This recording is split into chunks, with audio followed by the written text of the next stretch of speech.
how to draw a simple box and how to rotate that box inside this program.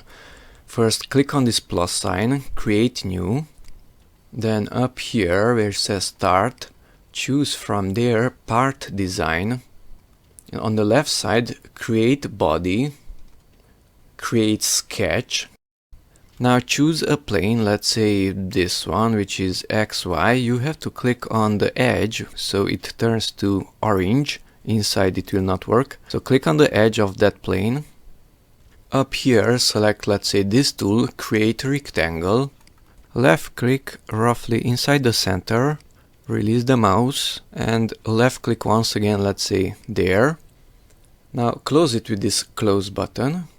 To give some height to that object, click on pad, and after that the length, if you increase it, notice it's giving more height to that object, and close it with OK. To rotate it, hold down the Shift key and the right click of your mouse. So Shift and right click rotates it.